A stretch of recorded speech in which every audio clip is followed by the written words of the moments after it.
comic book logic.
On Batman, and then nothing. Didn't save anything else. It's actually, it's the recitation of Cthulhu's pledge in the Necronomicon. I don't know what was happening over there. You went into a trance. I did. And that's just what came out. Hashtag Grimbatool. One hashtag? Hashtag Grimbatool, yeah. One ring to rule them all, and in the darkness bind them. Hey, everyone. Welcome to Comic Book Logic. I'm your host, Joe, and with me, as always, is my co-host, Kevin. Yo. Hey, so we finished up the Marvel movies last week with Ant-Man, so now we're going to a little bit... now we are lost in the wilderness. Yeah, in the void of space. So we're deciding to take up that space with 1989's Batman. Tim Burton's Batman. No. Batman. That's not it. Batman. Spider-Man. Yes, the 1989 Tim Burton masterpiece. Sure. Batman. So we're going to start off this podcast like we start off every podcast. Kevin, what do you know about Batman? I've heard of Batman. Yes. This Bat fellow. This Bat fellow. Chap. I felt like we might have talked about this before at some point, although it wouldn't have been for this podcast because this is our first time actually talking about Batman. But I think of all of the sort of comic book characters and universes that you know, I think that Batman's probably the one that I'm the most familiar with, thanks in large part to this movie and its subsequent sequels, which I'm sure we will talk about at some date. But more importantly, the much beloved by people of our generation, I think, Batman the Animated Series. That's right. That was that's probably where I first became familiar with most of the characters that never made it into sort of these Batman movies, the four that kind of exist, that core. So what you're saying is you're a Batman casual. Oh, absolutely. Filthy Batman casual. Oh, absolutely. You know I'm more of a casual of other things, more so even than this. But I couldn't tell you. I mean, so you're familiar with like, but I have a surprisingly deep bench of Batman characters and rogues gallery of sorts. I'm familiar with like Firefly, if that's even his name, the ventriloquist. Yeah. The Mad Hatter. Mad Hatter et al. Yeah, I loved it when he was played by Roddy McDowall. It's a Shane. Wasn't he one of the villains from Batman? Shane. Remember at the end of that episode where they're like, come back, Shane? That's actually an episode. Zsa Zsa Gabor is what was her name on that show? I don't remember it. No. I just wanted to make a lot of Batman 1966 references. Yeah. No, chum.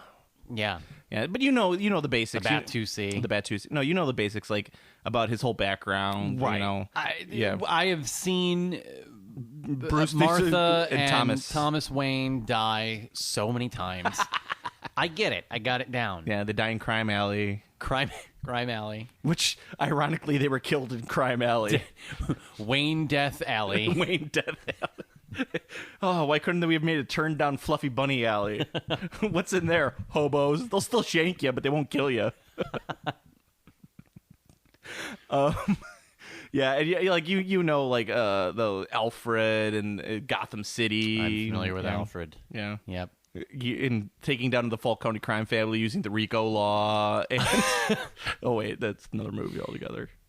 Yeah, so Batman came around 1939 with the success of Superman comics. DC was looking for another character. I think back then it was National Publications. They were looking, so they went to Bob Kane, who created Bat-Man. Yeah, Bat-Man. In which the original concept was terrible, terrible, terrible. And then a guy named Bill Finger came along and actually created Batman. But he never gets any of the credit. So okay. It's because Bob Kane's father was a really good lawyer, and Bob Kane got an amazing deal. So now Bob Kane is the single creator of Batman. Bill Finger's left by the wayside. Great episode of Fat Man on Batman, Kevin Smith's Batman podcast, where they go, I believe it's Denny O'Neil or... I can't remember off the top of my head. I think it's Denny O'Neil who goes into the whole background of Bill Finger and Batman. Very interesting story. But basically, Bob Kane, his original idea of Batman was a guy in a red jumpsuit with a domino mask and Leonardo da Vinci flying thing wings. That was the original Batman. Nice. So then Bill Finger came along and said, well, what if we get rid of the red jumpsuit, turn the domino mask into a cowl, and then just give him a cape and not wings? And then Bob Kane was like, all right, it'll work. It'll never sell. But will it play in Rockford? Wipes his brow with dollar bills. Yeah, pretty much. Yeah, and basically Bill Finger came up with everything. He came up with the Joker. He came up with 90% of the Rogues Gallery. A lot of that stuff. Nice. Yeah. And of course, Batman debuted in Detective Comics number 27 in 1939. Also, the Joker, also created by Bill Finger. And Jerry Robinson. Like, there's some controversy about who actually created the Joker. Inspired by Conrad Veidt from the silent movie The Man Who Laughs. Yes. So there's your silent movie. I'm unfamiliar with that one, so... Also, Vicky Vale first appeared in Batman number 49. This actually kind of surprised me because I never really knew Vicky Vale was part of, like, the Batman mythos until I was, like... I'm saying, like, now, but back in the day, I never knew that until, like, I started really reading Batman comics and finding out that she was, like, an old Golden Age character. She was one of those people who was like, oh, that dreamy Batman. I wonder who he could be. Bruce Wayne. He's a wiener, you know, Right. millionaire playboy. It's really after that Batman, you know, one of those characters. We had to make him a billionaire now, but back then he was just a thousandaire. Where in the money? Where in the money? Most of his money was tied up in war bonds anyway. Actually, Bruce Wayne, war profiteer. It was a really dark side. Oh, yeah. He played both sides of the fence. I don't know. That Hitler might win. Let's give them some money. Vicky Vale, of course, created by Bill Finger as well. Sure. Bill Finger also created the background of Bruce Wayne's parents getting killed and Commissioner Gordon. So let's just go there with Bill Finger. Yeah. That's the main reason I was just talking about it on the podcast. But that's all I really wanted to talk about too much because, you know, you could go into Robin, you can go all this other background stuff. But for the sake of this movie, that's kind of the basic idea is like Batman 1939 really hasn't changed that much. No. The background story. Let me tell you about this guy I know, Jack. Mean kid, bad seed, hurt people. I like him already. You know, the problem was he got sloppy. You know, crazy. He started to lose it. He had a head full of bad wiring, I guess. Couldn't keep it straight up here. He was the kind of guy who couldn't hear the train till it was 2 feet from him. You know what happened to this guy, Jack? Well, made mistakes. And then he had his... Lights out! Now you want to get nuts! Come on! Let's get nuts. Tell me something, my friend. You ever dance with the devil in the pale moonlight? What? Batman, 1989. So let's talk a little bit, too, about, before we jump into it too much, let's talk a little bit just about Tim Burton. I don't know if you had any notes about it at all. On the production? Or Yeah, I got some. production. Like, Yeah. let's make sure we discuss that. You want to sort of weave it in throughout. and out? Yeah, because I want to talk a little bit about, it's interesting thinking about Tim Burton getting handpicked for this. This was only his third feature film. But you got to remember, his other two feature films before this were gangbusters. Whoa, absolutely. Pee-wee's Big Adventure, which is just such an amazing... Or 87? 85. 85, Such an amazingly weird, wonderful movie. And then 1988 was 88, Beetlejuice. Beetlejuice. And so this is kind of right on the heels of that. He's already worked with Michael Keaton, but it reminds...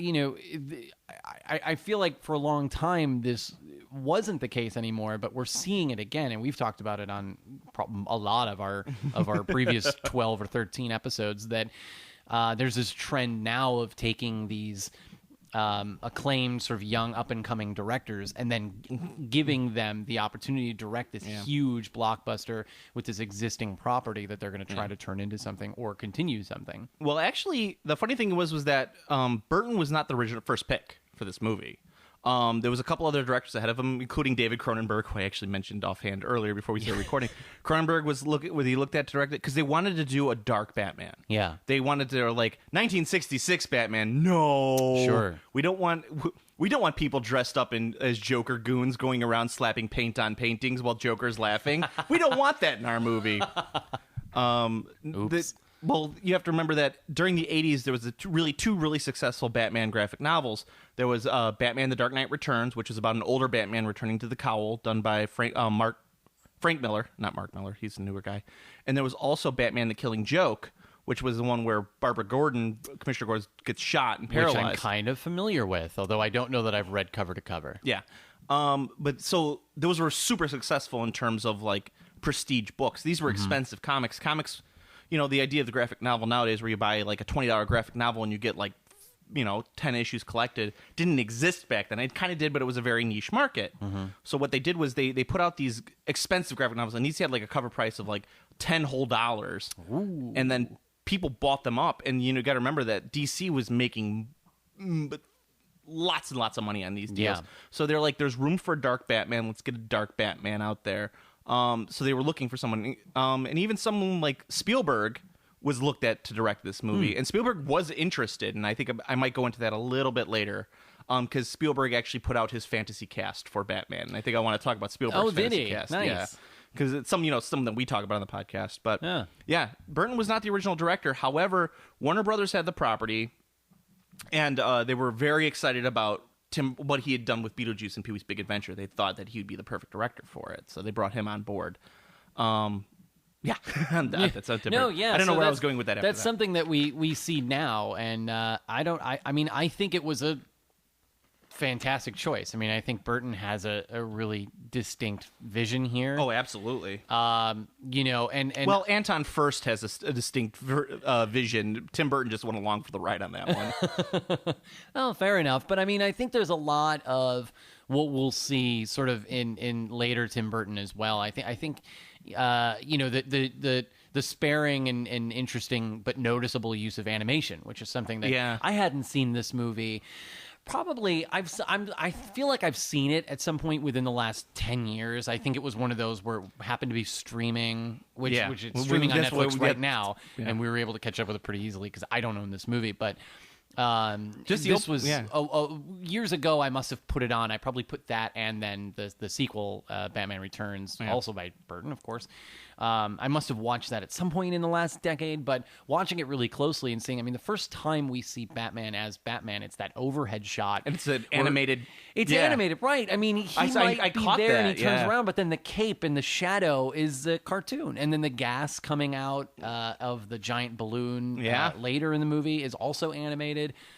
Just some interesting, like, weird touches that... Well, you got to remember that, first of all of Gotham City in this movie is built.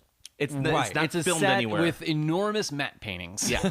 Anton Furst, of course, who won an Academy Award and then killed himself, did all of the set design for this movie. Too dark of a Batman movie. Let's pull back. Pull back. He he designed everything from scratch, and that's all of that. When this movie itself, the design of this movie has influenced the Batman comic book, future movies, cartoons. Everything comes from this design. That neo-modern, what is that called? The like an Art Deco. Art Deco, thank you. Yeah, and that's right, and that's something that's really interesting too. Because I was watching this with my wife, and she was like, I'm having a hard time figuring out when this is supposed to take place." And I was like, the Prince music kind of gives it away. Because there's like a modern boombox, playing which we'll get to that, the awkward Prince music shoehorned in, and I say this as a you're a huge record, Prince fan, record Prince fan, an on-record Prince fan. You also like Prince's records. That's true, I do. That's part of being a fan usually. Love the man, hate the music. It's not bad, I understand. Should have gone into another line of work.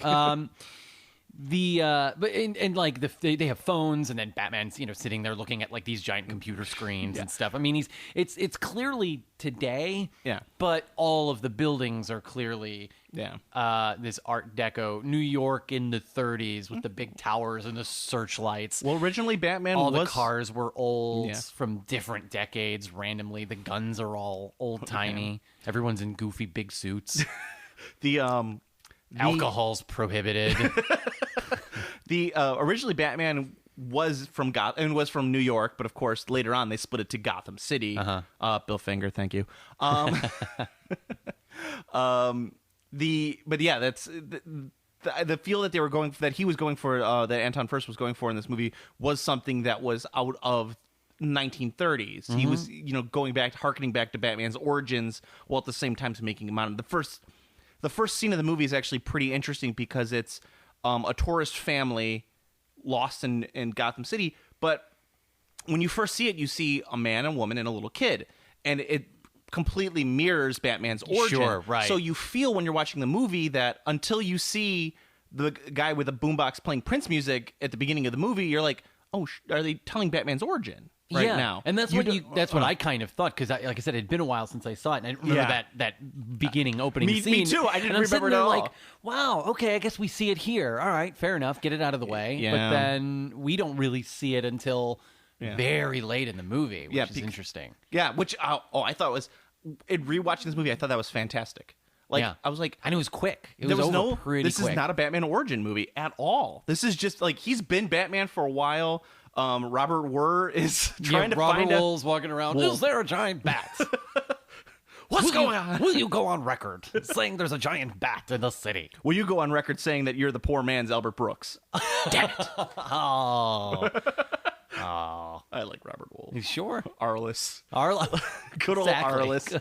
No, but and then the opening scene is where Batman, where of course it's almost mirroring it. The two criminals rob the man, but Batman, of course, swoops down and takes him up, and he's like, "Who are you?" "I'm Batman." Yes. Yeah. Where Batman voice. Batman and Michael Keaton comes up with the idea of the Batman voice right there. Yeah. There was no Batman voice before Michael Keaton said, "I'm the Batman." Yeah. Yeah. Michael Keaton, of course, not the first person to pick for Batman. No, and you gotta love, like, every time a new Batman is announced, and Christian Bale, we had a few years ago now, and then now we have upcoming Ben Affleck. Yeah. I don't think anybody was upset with. Maybe not Bale, although Christian Bale. Although I don't know, because he's English, and this is before. I feel like prior to that, he was still, because now he just talks like Batman all the time, and he's always playing American roles, and he does like this in every single movie. Yeah. But back then, I think people were still like the guy from Newsies. Like, I always think he sounds like he's chewing marbles. Yeah, like he sounds like My Fair Lady before she's trained by like as she's getting trained by Henry Higgins. Like right. The rain in Spain falls mainly on the plain. The rain in Spain falls mainly on the plain. Yeah, exactly. Put more marbles in your mouth, Master Wayne. So we will. I think that we're bound to get to, I think, comparisons to Nolan, and I do want to get there, and I think that's a you might fair as well. I mean, we're thing not to talk about. We're no longer constrained by the Marvel timeline, so we could jump around, bounce around. We're just talking movies here, but I want to keep talking about sort of that vision and the way that they have Batman as this character who's been around for a while, and that people aren't super aware of him. I mean, the police, some people may have seen him, a lot of people haven't. So it is an origin. Let's say it's the early days of Batman. It's not necessarily we're seeing it from day one. The way Batman Begins takes, an hour and a half before he's Batman, for better or worse. But we're still getting like he's getting going and he's kind of finding his place sort of in this world. But what's interesting is for a movie that's about Batman getting going. There's no Batman in it. About Batman. There's very little Batman. There's very little Batman in this movie. There is at least as much, if not more, Joker in this movie. Oh, let's talk about Joker for a second. Let's talk Joker. So this movie should have been called Joker, the movie. Joker Begins. Mainly because of the casting of Jack Nicholson as Joker. Jack Nicholson got $6 million for doing in this movie, which in 1989 money was, I believe, $1 billion. Right, inflation's a bitch. He wasn't the first person considered for it. Tim Curry, David Bowie, John Lithgow, James Woods. Tim Burton wanted Brad Dourif, who would later go on to do Blade. Yeah, nice. Brad Dourif's one of your personal favorites. Oh, yes, of course. You get excited whenever he shows up. Because it's like Brad Dourif. But Robin Williams actually lobbied really hard to get the role. Now, this is a little apocryphal, but you can find sources on it online that the studio wanted Jack Nicholson. They kept tempting him with more and more money. And then what they said was they gave Robin Williams the opportunity. They're like, Nicholson doesn't want to do it. Do you want it? And he said yes. And then the studio went back to Nicholson and said, we're casting Robin Williams. We're going to give him this much money. Mm-hmm. And then Nicholson said, okay, I'll do this, but if I get this X amount of money on the back end, and so they used Robin Williams to leverage against it. Robin Williams did not do another Warner Brothers movie until Warner Brothers apologized for using him as bargaining token. Because you got to remember, it's 1989. Robin Williams is a huge star in 1989 as well. Sure. I mean, he had done a bunch of movies, and he's a huge TV star at that point as well. Yeah. Nicholson, I think, ended up making like a record like $60 million on the movie. Nice. Just with all the back end stuff, because you got to remember all the merchandising and everything else that came out with the movie at that point. But yeah, the amount of money they paid Nicholson was the top billed star in this movie. He was number one on the poster. Jack Nicholson as the Joker. Yeah, and he was in this movie a lot. How do you like him? I do like him. I like him a lot. Yeah. I was talking with Steve from Game Classy about this, and we were talking about the Joker as a character, and Steve doesn't like his portrayal, and I'm like, well, you're kind of tainted by, you love Mark Hamill's version of the Joker from the cartoon. Okay, that's sure, your yeah. favorite Joker. Yep. So you're a little tainted by that specific Joker. If you take that out of the equation, you got to remember, Nicholson created a lot of the tropes that we like to know about the Joker nowadays. Nicholson really chewed a lot of scenery, but what this part called for. He doesn't do it as much until he becomes the Joker. He seems very constrained as the Jack Napier character. He's kind of doing it. He starts the movie as this sort of puppet master, behind the scenes crime lord, but a lot of people don't take him seriously. The cop that he's bribing is also, you aren't really all that, and he pulls a gun on him. Well, yeah, he pulls a gun on him, and the cop reaches into his coat and pulls out a sandwich and starts eating it right in front of him. That's kind of what happens. I don't remember what his name is, but I know he's supposed to be like Harvey Bullock. They took Harvey Bullock from the comic, and they put him in there. The fat, sort of crooked detective that, played by the guy from Terriers on the show Gotham right now, but... Yeah, that's right. It's I know Donald his Logue. name. Donald Logue. Yeah. He's playing Bullock on the show, which is Yeah, Donald Logue's great. Anyway, I don't know. He was on that show on the WB for a long time. Grounded for life. But once he falls into the chemicals, which I believe that's an origin story. That's from a comic, right? Like Not a big necessarily. comic. Okay, so the thing is that the Joker's origin is never explained in the comics. It's always kind of of. I read that there was a storyline in particular where there is. That's how it is. He falls in. There's something and actually in I think it's Death in the Family is one of the multiple origins of him, where he's playing a comedian named Joe Kerr, Kerr. I'm not 100% sure on this. I could be screwing this up. This could be from just because I'm pulling this out of my memory right now. He's a comedian who is picked up by he falls into with the wrong crowd. Like he's got some debts and stuff like that, and they want him to rob the chemical plant or do something at the chemical plant. I can't remember off the top of my head. And then yes, he does fall in there, but that's just one of the multiple origin stories of the Joker. There never really is a definitive origin story of the Joker. Okay, but yes, this does play off one of them. Yeah, and you know, and yes, the Joker did not kill Bruce Wayne's parents either. Okay, and I want to get to that too, because we'll get to that because I do want to. I have something to say about that. But anyway, once he does that and he comes out later, he has that infamous scene where he's give me the being mirror unwrapped, right? And the mirror, and then he just loses it. He just starts laughing. He loses. He's cracked. He loses his mind. Whether that's it seems like he was always at that line, and he gets increasingly at that line sort of up to that point because I think he feels like he's losing his grip. You know, Harvey Dent is brought on, and he's thinking, I've got Jack Palance on, under my thumb, and but I can't, Harvey Dent's whole thing is about how he's supposed to be sort of more incorruptible, more morally righteous, and he's like, am I going to lose my grip on this city? And then this happens, and it just pushes him over that edge, and he's... No, I mean, he loses his mind completely. Well, the thing is that Jack Palance, when you watch the movie, Jack Palance wants Napier dead.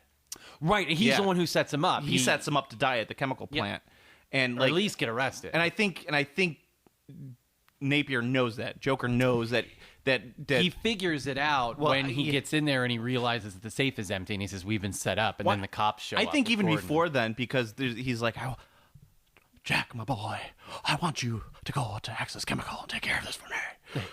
And he's like, do you want to need anyone else to do it? And then he's like, no, my boy, I trust you above all else. Oh, that's my Jack Palance impression. That's good. That he does one-arm push-ups in the office.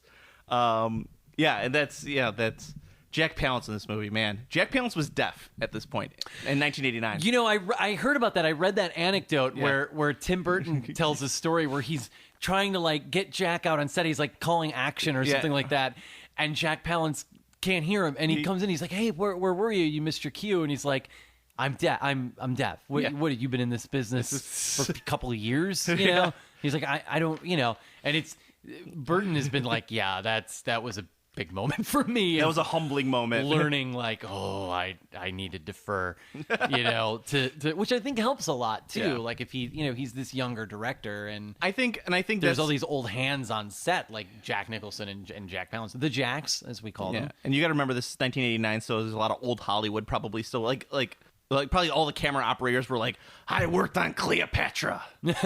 Right. And now I'm on this with this guy running around. Yeah. How old is this kid? 28? 22? I don't know. Give me another sandwich. So, movie specific. Let's all the smoke on the set was not actually from smoke machines. They're just from people smoking on set. Right. Yeah. Yes. They were like, it's the 30s. We can do this. Yeah. The Joker killing... Or Jack Napier killing Thomas and Martha Wayne. Yeah. I remember seeing this as a kid. Never read comics as a kid, obviously, as we've talked about. But I knew, even watching this when I was a kid, seeing it, I'm sure I saw it in the theaters. I knew that that probably didn't happen in the comics. Probably is not standard, not canon, rather.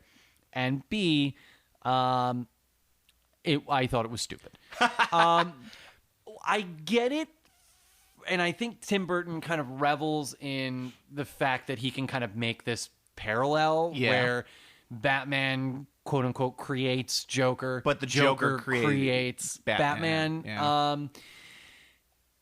I don't buy it. I don't buy it. I don't like it. I get it, but I've always kind of bristled at that. I've always been really resistant to that idea. Well, I agree with you in a lot of ways. The Joker thing, Bob Kane himself said, well, if I was creating the origin story back then and I knew that where it was going, I would have done it too. Well, the thing is, Bob Kane didn't create the Joker origin story or the Batman origin story, so he doesn't really get a count. But, it does make sense story-wise. However, character-wise, and now Batman is one of those characters that I'm very protective of. Batman is very archetypal. You can't you can't mess around with his origin too much. Yeah. Or his character too much, because then you start losing who Batman is. Right. Now, the thing with that is that Batman never catches the man who kills his parents. And that's part of the drive of Batman. It would, like, the whole reason why his inability to get that closure. Yeah, his inability to get that closure is part of the reason why he is Batman. Mm-hmm. You know, it's like, I need a symbol. Good thing a bat flew through this window instead of a sparrow or something, you know? Right. You know, criminals are a cowardly and superstitious lot. Ah! It's Seagull Man. Seagull Man. Why would a seagull fly in the window? It's an ocean's front city. I guess it is. That's true. Maybe he had some breadcrumbs lying around. I should have picked up that sandwich, but... Yeah, the sandwich that the camera operator just left. A duck grabbed it. Everyone in this movie looks like they're just tired. Well, they look uncomfortable. None of those suits fit. It's weird because it's the 80s and all the fashion's weird, but it's based on the 30s, and so there's a weird mishmash of that. But I don't know. So you're okay with it, at least in the context of this movie. Well, here's the thing: is like Batman runs around with a big airplane that has machine guns on it, and Batman doesn't believe in guns, so it's like, all right, we're already giving that up. So okay, yeah. In terms of narrative, if this was a standalone movie, and you got to remember this is before the idea of a superhero franchise was even a thing. Well, I guess not. So they did some bunch of Superman movies, but you know, before it was like these will all be interconnected and they will have a storyline that goes through them. It's like, oh, whatever. We'll give Batman guns on the airplane, on the Batwing, because I guarantee you there was some studio exec that was like, this bat jet. Can we put some guns on there for the toys? Maybe shoot a missile or something like that. There's so much marketing tied into how this movie plays out. I think that is a little bit because you know what a guy who hides in the shadows need? A 20-foot long Chevy Impala. That's what you need. The best Batmobile by far, though. Guy, you got to admit that car is fucking cool looking. It was pretty great. Yeah, it was a pretty cool looking one. I mean, I like. Well, I don't want to get to it yet. We'll get to it later. I want to wrap up this. You by don't like talking a Nolan. 20-foot Chevy Impala? I do. Well, I do. I don't know. The 60s Batmobile is pretty rad. Also, that's got a good. It also good could style. Go. And then you could go from the bat scene to like the bank just by going. But that's actually one of my other least favorite things about this movie. It's a brief moment, but it's so prominent, and I remembered hating this a little bit as a kid as well. Is the scene with the Batwing goes rising up, out of the clouds, and it's in front of the moon, and I'm like, oh, really? Do we have to? Why do we do that? You're like this is hack. You stayed up in the theater. You're like, it's hack, Burton. This God is hack. Damn it, Burton. This is hack. I'm out. Throw my popcorn on the floor and storm out. And then I realize I'm, 10 and I can't. If you need me, I'll be playing Periscope in the lobby. Periscope. I'll be playing Operation Iron Wolf or Operation Wolf in the Dad, I need quarters. Mercs. I used to play Mercs a lot. Mercs Dad, was a good I need one. quarters. It's like I'm trying to watch the movie. No, I need quarters now. I'm not watching this hack job. If you need me, I'll give him $10. He gives me a roll of tightly packed quarters. You're like, if you need me, I'm going to be next door and throw Mama from the train. I don't know if that came out at the same time, but I know it was 1989. It's fine. Well, we'll maybe talk about that in the next segment about that. But I mean, like, let's stick with the movie right now. I mean, the other thing I wanted to talk about was with Batman, Michael Keaton. Yeah. There was a couple people up for the role, of course. Mel Gibson, Kevin Costner, Charlie Sheen, Tom Selleck, Bill Murray, Harrison Ford, Dennis Quaid, Pierce Brosnan, Ray Liotta. Oh, God. That would have been amazing. Ray Liotta would have been great, made a good Joker. Also. He would have been a great Joker. And Willem Dafoe were all considered for the role. He could have gone either way, but I don't know that I would have liked to have seen him as Batman. He's like, if Batman hid underneath your bed smoking cigarettes, that's who Willem Dafoe would be. I love Keaton in this role. Oh, yeah. I really do. I mean, I think the sense of humor I think that he brings to it, even though he clearly has that sort of, I'm kind of sad, but he plays it a lot of fun when he's trying to the scene where Vicky Vale and or Basinger and Robert Wool are walking around looking at like the stuff, the suits of armor. Who's this guy? King of the Wicker People? Yeah, and they're making fun, and he's behind them, and he kind of is chuckling to himself. Like, he gets the joke, and he thinks it's funny, too. He's Like, not... Where did this come from? Japan. Yeah. How do you know? That's got it in Japan. He plays hi, a Bruce Bruce Wayne. Right, he plays a Bruce Wayne who has a lot of fun, does not take himself too seriously. I think this is an interesting Bruce Wayne in comparison to, let's say, the Nolan Bruce Wayne. The Nolan Bruce Wayne plays Bruce Wayne the way very comic booky. Like the Nolan so much pathos. You know, he's out. He's like, I'm just gonna buy this restaurant because why not? And you know, it's like throwing his money around. Well, and that's him, right? That's him doing an act as well. It's a very pointed approach to be like, how not Batman can I be as Bruce Wayne? And it's like, I need to make sure that no one takes me seriously whatsoever. And that's what's the difference is that Michael Keaton's Bruce Wayne is a little more insular. He's the type of Bruce Wayne who's never really left Wayne Manor. Right. Like, he wants everyone to come to him. He's very Gatsby in that way. Yes. He's not necessarily mysterious. He comes across as kind of shy and kind of awkward. Yeah. Very, sleeps hanging upside down. Well, who doesn't? It's good for the spine. It is great for the spine. He's 4 inches taller every morning.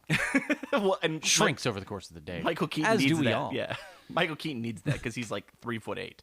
I always remember the Looney Tunes. Whenever like Tiny Toons would draw Michael Keaton as Batman, he would always be this little tiny guy with this like really pointy head. Also, can we take a quick second to notice how much and eerily Michael Keaton in this movie kind of at moments looks like Billy Joel? He does. I really weird. It's the eyebrows, I think. The Michael in the hair. Yeah, it's in the hair. It's the hair. Like maybe the hairline. So weird. Because he has those weird like Michael Keaton like super pointy eyebrows. Yeah. Like they look like a bat. Like they purposely shape them to look like bats. Bat brows. Bat brows. Yeah, and he's very subtle in this movie, and I like some of the things you got to remember. He created Bat Voice.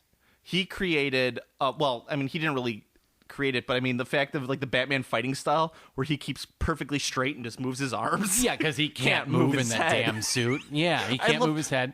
We were watching this, and we were kind of miming, like making sort of fun of like how slowly he moves because he can't go any faster. So he just sort of slowly turns around and swings his arms. Yeah, yeah.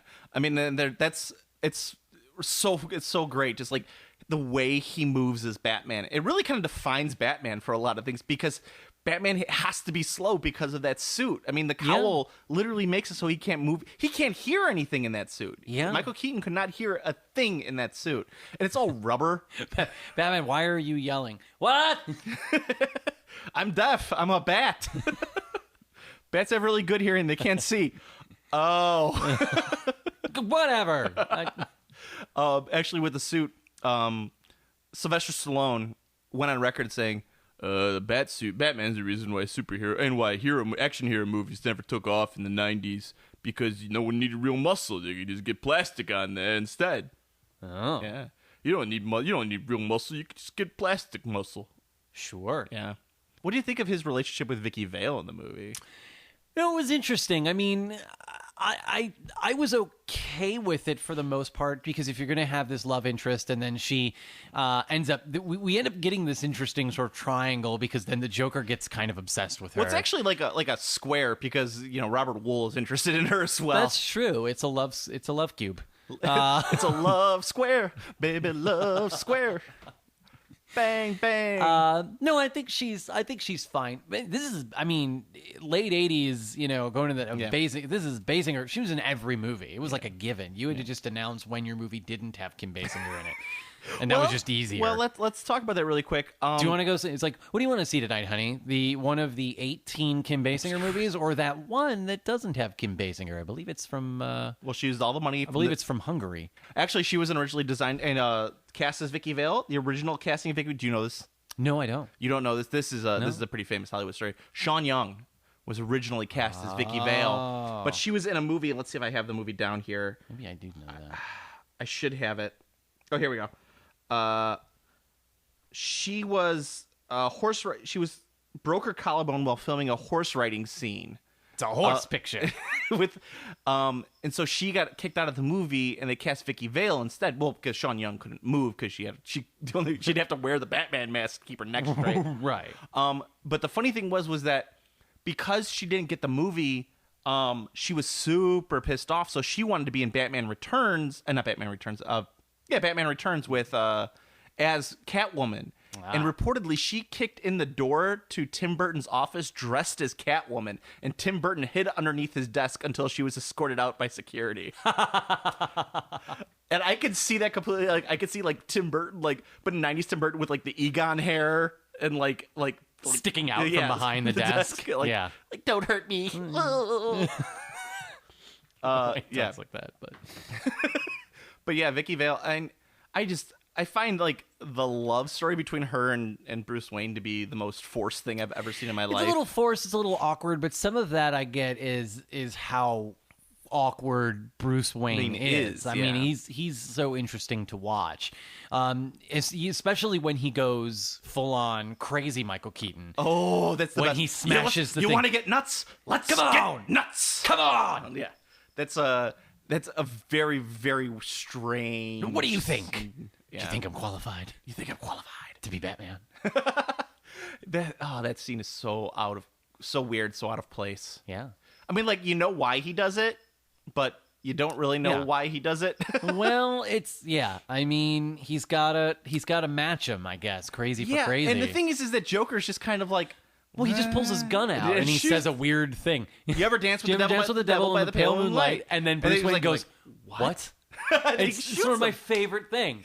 And then he shoots him. He shoots him in the chest, but that's which the way he predicted. Well, that's what you. Yeah, that's why he puts the thing in. Spoiler. Well, you got to remember that the whole reason. Well, I guess it's because they needed a way for Bruce Wayne to recognize that the Joker's the same person who killed his parents, because that's what he says before he kills Thomas Wayne. Is, "You ever dance with the devil? Hey kid, you ever dance with the devil?" Right. It's the only way to make that connection. I think they had Christian Slater playing the young Jack Nicholson at that point. Yes, they should have. They should have. Because that's all Christian Slater's been doing for the last 30 years. Yep. But yeah, so that's the way that he was able to recognize them and then get that all taken care of. But that's such a weird scene. And but I mean, it's interesting and it's memorable. It's one of the most memorable scenes because it's actually, I think the most memorable thing about that scene is that they're in Vicky Vale's like hotel room / apartment, and it's like a normal, like it's like from the set of Mr. Mom. And it's like you have all this Anton First Gothic architecture, then you go to Vicky Vale's room that looks like something out of a Hilton, and you're like, "What? This is kind of weird. I don't like this." Yeah, well, because she's from out of town, she's from somewhere, and she comes in to work with Robert Wool, because she wants to cover the Batman story and win a Pulitzer. And then she stops covering the Batman story about halfway through the movie. Forgets all about she's that. like, "No, I'm gonna just marry this billionaire instead. That's much easier. I'm gonna marry this. I'll buy a Pulitzer after that." Exactly. Well, so I guess we should talk about the finale. Well, I also want to talk about two characters actually. Three characters technically, but two of the characters actually went from all four Batman movies, all of the Tim Burton versus Batman movies. The Commissioner Gordon, right. And Michael Gough, who plays Alfred. Oh yeah, Michael Gough, of course, has one of the worst scenes in this movie of all time. Probably the most awkward scene of all. It's the scene where they're actually in the Hall of Armors. He's like, "Commissioner Gordon had to leave early, sir. It was a most important matter." No. Go out through the back. I don't know why I made him spooky. But I mean, because he was like, it's like, you have two investigative reporters sitting right there, and he might as well just say, "Batman, they need you, Batman. Go to the Batcave located this way, Batman." And you're just like, if you'll excuse Batman a moment, he has to go and fight some crime. Right. As Batman. Did I mention he's Batman? Ooh, I shouldn't have mentioned he was Batman. It's too hot. Take the bat door, sir. I mean, the back door. I mean, that's basically what it is. And not only that, but he also lets Vicky Vale into the Batcave. Yeah, he's good. Commissioner Gordon doesn't really get a lot to do here. I also wish we got to spend a little bit more time with Billy D. Williams as Harvey Dent. Pat Hinckley is Commissioner Gordon, by the way. I failed to mention that. Yeah, and Billy D. Williams, also another interesting story, signed on as Commissioner Gordon because he knew that he was going to be Two-Face. By the time they wanted to do the Two-Face arc in Batman Forever, they bought out his contract and gave it to Tommy Lee Jones. Lame. Yeah. Very lame. But Billy the world was denied a Billy D. Two-Face. Yeah, Billy D. Two-Face. Ugh. Billy Two-Face D. Williams. It's probably not where I'd put it, but yes, that's a way to do it. Yeah. So what else are we? Well, what I else mean, are we, there's all the Prince. Well, there's the museum scene. We could talk about Prince and the museum scene in general. The museum scene is kind of so weird. what do we think of Joker's plan? And we'll frame that in the museum scene, which is where we kind of get a little bit of it. I like the Joker's plan because it's pretty classic Joker. It ties in really clearly to the Joker character also, like what he's kind of known for, I guess. Yeah. So well, I mean, originally he was going to put the Smilex. He put the Smilex in all the cleaning products, which is actually kind of cool because it's like it's not necessarily just hairspray. It's hairspray, lipstick, and deodorant put together, which will cause the problem. But only if you have a certain type of this stuff will it do that. And I find that very fascinating. It's very clever for a movie like this. Especially when you have the scenes with the news reporters looking all bad, like they couldn't actually use a comb. Right. I said that while I was watching, but I was like, combs still exist, right? Combs and brushes aren't tinted. It was the 1980s. They really didn't have conditioner, so yeah, everything was just held in place with hairspray. Yeah. Yep. But yeah, they couldn't afford. I don't think it's in soap, is it? Was it in soap? They're gonna use soap. But yeah, but that was really cool. Well, and I like that all the reporters look like crap because they're not allowed to put any makeup on, and they've got big pimples and stuff. But like no one else in the real world who wouldn't wear makeup for a living looks like crap. Yeah. I don't know how that works, but yeah, but what's great is that then Batman is able to figure out, and so that's what leads the Joker to do the big gas balloons and just poison everyone because outdoors in the streets, which is like the least effective way to disperse a gas onto a crowd. To quote the Joker, "This town needs an enema," which is one of my favorite lines. The Joker has so many great lines in this movie, but that's one. He's fantastic through this whole thing. Yeah, I mean, there's not a single scene with the Joker like, "Stop the presses! Who's this?" Yeah. You know? It's one of my other favorite moments is when he says that he's going to be throwing away the $200 million or whatever it is. I think he said like $200,000.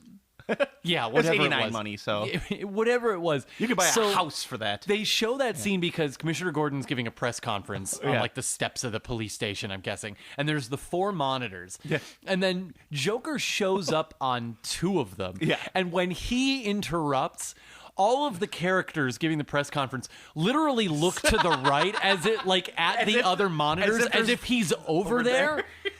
And I was like, what are they looking at? I didn't it made sense to us visually until you thought about it. I was like, what is happening? It was just really weird. And I think visually. they actually try and respond to him, and they have They a do. conversation. They have a back and forth, and then he pushes them away, and it wipes, and now he's on all 4 screens. That's a Tim Burton way of doing it. Very silly, and I liked it a lot. It was a lot of fun. But the museum scene. Then the museum scene, going which is into that when he and that's kidnaps Vicky Vale or tries to kidnap Vicky Vale. Yeah. One of my bigger issues with the movie is like when they're saying we're trying to get away from the 1966 Batman with Joker having henchmen who are dressed as clowns.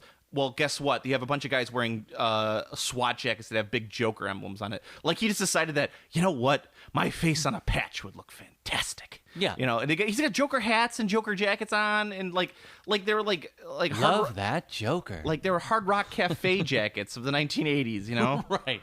Yeah, like they're a motorcycle gang. Yeah. So they're going around and they're putting this but what's actually really funny is that painting that he says, no, not this one. I like this one. That picture's and that painting is actually in the Chicago Art Institute. Oh, yeah. I think it's like something it's meat something or other. I don't remember the name. Yeah, I was wondering if you knew. I know what it was. and I had it written down, but I'm not going to look at it right now to interrupt. It's a spooky one. It's got a big, sort of a menacing kind of a painting. But yeah, he goes around and I don't know why he just they go around. He brings the music. He's got to bring the Prince along. Slapping paint. He's wearing a beret. Yeah. Oh God. Yeah, that's the big. That's another. That's more of the studio meddling. That's really, Warner Brothers saying we got to move soundtracks. Prince is still a huge bankable star, artist. That we're going to be able to make a lot of money on this soundtrack here.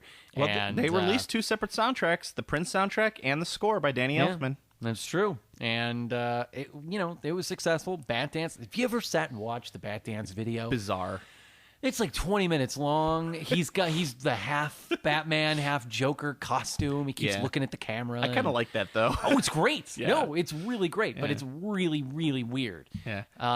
It's like it's like the video for Part-Time Lover, where it's just like Secret Lover, where it's just like a 40-minute opera. You're just like, what is going on? There's Valkyries coming on stage. God, Prince. Anyway, so that's a little jarring. But it's a little bit weird, and I can see, in retrospect, I can see someone watching this, someone like younger than us, watching this movie now, especially if they've already seen the Nolan movies, or they're more familiar with today's modern Batman.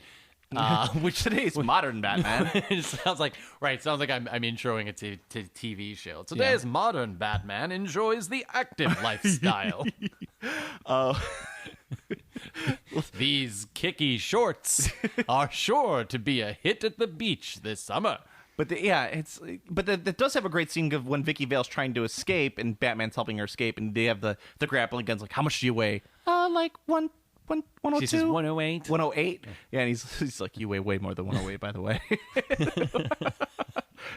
It's like, wait, that's the scene where every guy goes over to their wife and it's like, how much do you weigh? When was the last time you weighed 108? Fatty. Ooh. Yeah, no, I don't say that. People listening, try not to say that. I don't think we need to say that, but just in case. My wife's like, you weigh double that. Shut up. I knew. But then they have the then you have the parade scene, which is really very awkward because Joker is the whole thing is the whole movie they're trying to do this big Gotham celebration for the Gotham's 200th anniversary. Right, they're trying to get the money for it. They're hoping it'll bring back businesses. Yeah. Gotham sucks at this point. Yeah. You know what will bring back businesses? Cut taxes for the rich. Trickle-down economics, I tell you. Hasn't worked yet, but someday. Yeah, I tell you, it's the tail end of Reagan. That's where it all comes from. It's true. But thank God Batman had decided to build the Batwing with clippers on the front so that he could grab the balloons. Someday I may need to grab balloons. Or other things, but this will be great. This will be really effective. Yeah.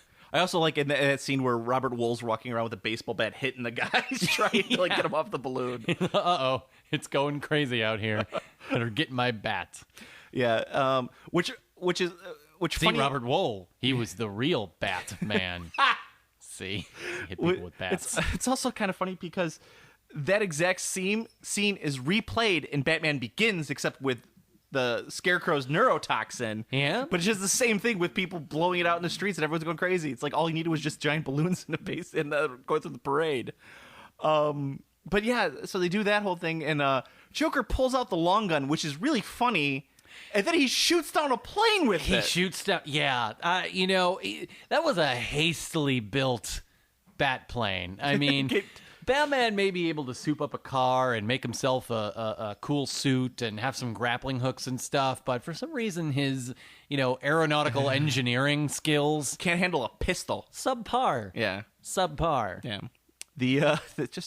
But anyway, so that leads to the very end, which is, as you texted me, just a rehash of Vertigo. Yes, the finale, which is a Vertigo sequence. Except the soundtrack to Vertigo is much better than the finale. It is what it is. Tim Burton, yeah. It's just that exhausted Batman. Having to go up all those stairs in that damn suit. Where's his grappling hook then? Tim Burton, they didn't have an ending written. They had no idea what they were going to do at that scene. So Jack Nicholson is pulling Vicky Vale up the... when the Joker's pulling Vicky Vale up when the Joker's pulling up Kim Basinger. Yeah. Pulling her up the staircase. He's like, what are we doing up here? What are we doing up here?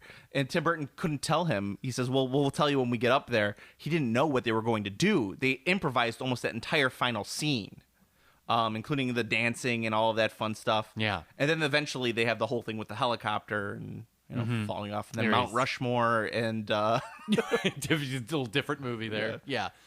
And then I think Batman and the Joker make plans to kill each other's wives, respectively. But yeah, it kind of works because once again the Joker is... Well, actually, the Joker is pretty distinctly killed by Batman because he gets the thing tied around his foot. Yeah, he's definitely culpable. Yeah. I mean, because that's I don't always... know why I said that so weird. It's like culpable. Culpable. It's kind of like one of my pet peeves with comic book movies is when the villain is killed by their own machinations. Uh-huh. I By never... their own hubris. Yeah, I never liked that because it's like, well...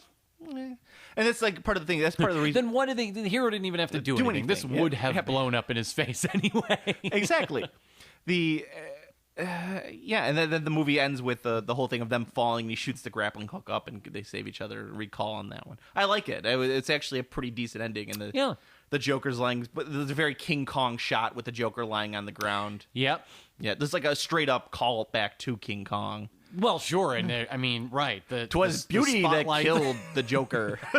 The spotlights on them in front of this huge Art Deco building. Yeah. That's not the Empire State Building, but it's an old church, I guess. But You should really eat some vegetables. You're already sweating. And then he's got the laughing powder. He's not dead. No, but his career is. Remember when More Simpsons. Al Jolson ran amok at the Winter Gardens and climbed the Chrysler Building? Couldn't get a job in this town. That's actually the second time. Early when I did Game Classy, I referenced the ethnic stylings of Durgan and Dushowitz.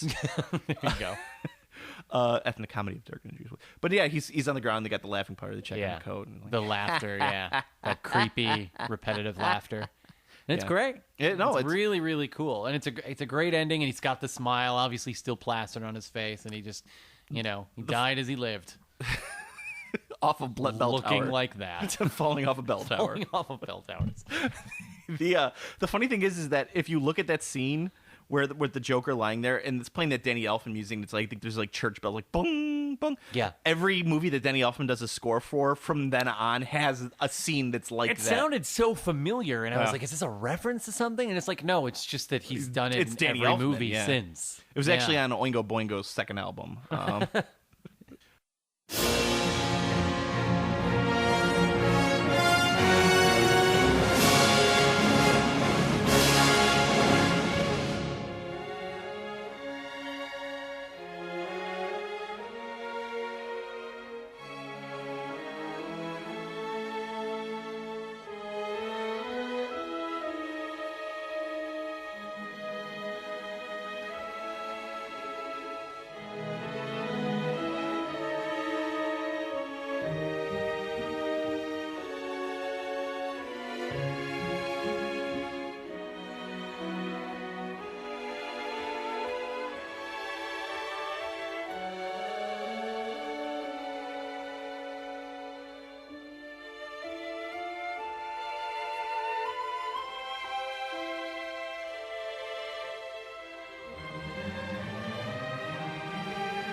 All right, so then it's our thoughts on the movie as a whole. Sure. So do you think it held up? Do you think it was a good movie?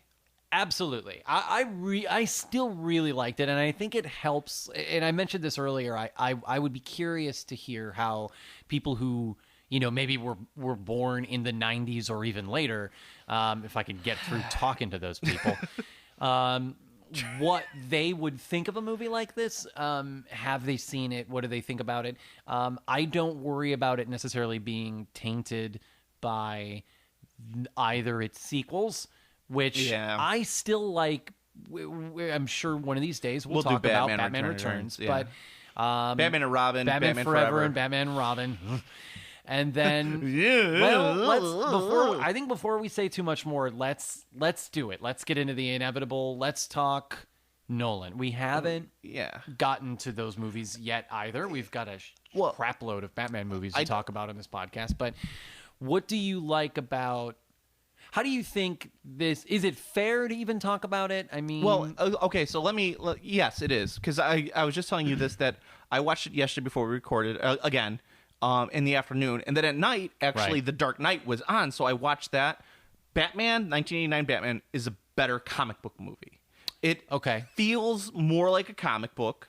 It has like this almost otherworldly feel. I was explaining to you, it's Lovecraftian, where it's like it makes your eyes bleed, but at the same time you're smiling. You know, it's like something out of the Necronomicon. Those were the side effects of Smilex, actually. Yeah, but then you watch. I think you just need to change up your deodorant brand. You're watching Nolan's movie, and you're like, this is just a mob movie. You know, with Batman. It's a dark sort of crime movie. Yeah, it's like Nolan wanted to do his version of, I don't know, like Heat or something like that. Yeah. And like the Jokers are two completely different things. Now, I like Heath Ledger's portrayal of the Joker, but actually Jack Nicholson does a fantastic Joker as well. And it's it's just two versions of a very, very similar story. But it's very, very different. Like where The Dark Knight is all moody and what's the word I'm looking for? I guess just the mood. Overly long. That's Nolan. But yes. But then you have the Batman movie, which is, it feels long. It actually does. But it's not a long movie. It's only like I don't know, hour 45. I mean, I like it a lot. I think it clocks in right around 2 hours. It might be 2 hours and a couple minutes, you know. Yeah. But so that probably is a little long, but I like that it has so many of those scenes that you would see in a comic book movie where you've got, you know, the people running around and like, you know, Robert Wool's a reporter, so you see those scenes in the newsroom, and then you've got the scenes at the police station.